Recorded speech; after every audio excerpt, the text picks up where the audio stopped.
সম্মানিত অডিয়েন্স, আজ আমরা যে বিষয়টা নিয়ে পড়ব সেটি আন্তর্জাতিক বিষয়াবলীর ইন্ডিয়ার 7 সিস্টার্স। ভারতের উত্তর পূর্ব অঞ্চলে 7টি রাজ্য রয়েছে, এদেরকে 7 সিস্টার্স বলা হয়। রাজ্য 7টি হচ্ছে অরুণাচল, মিজোরাম, ত্রিপুরা, নাগাল্যান্ড, মেঘালয়, আসাম, মণিপুর। মনে রাখার কৌশল বা উপায় হচ্ছে অমিত্রি নামে আম, অতে অরুণাচল, মিতে মিজোরাম, ত্রিতে ত্রিপুরা, নাতে নাগাল্যান্ড,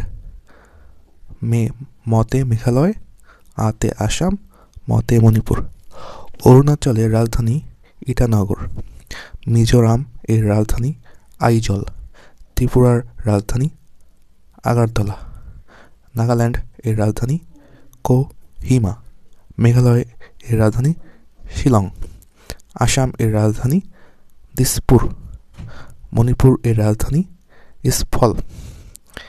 এই যে বাংলাদেশের ম্যাপ, এই বাংলাদেশের ম্যাপের কাছেই, সীমান্তের কাছে রয়েছে মেঘালয়, শিলং যার রাজধানী, এই যে শিলং এখানে।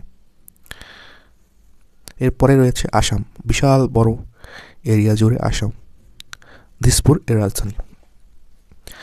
এবং ফেনী জেলার সীমান্ত পার্শ্ববর্তীতে রয়েছে ত্রিপুরা আগরতলা। ত্রিপুরার পাশে রয়েছে মিজোরাম এবং মণিপুর রয়েছে মিজোরামের পাশেই। মিজোরামের পাশে রয়েছে নাগাল্যান্ড, এই অংশটা হচ্ছে নাগাল্যান্ড। এবং অরুণাচল প্রদেশ, এটা হচ্ছে আসাম রাজ্যের তার উপরের দিকে, উত্তর, সর্বোচ্চ উত্তরে যেটা রাজ্য রয়েছে সেটি হচ্ছে অরুণাচল। সো এই হচ্ছে ভারতের 7 সিস্টার্স বা 7টি রাজ্য, ভারতের উত্তর পূর্ব অঞ্চলে 7টি রাজ্য।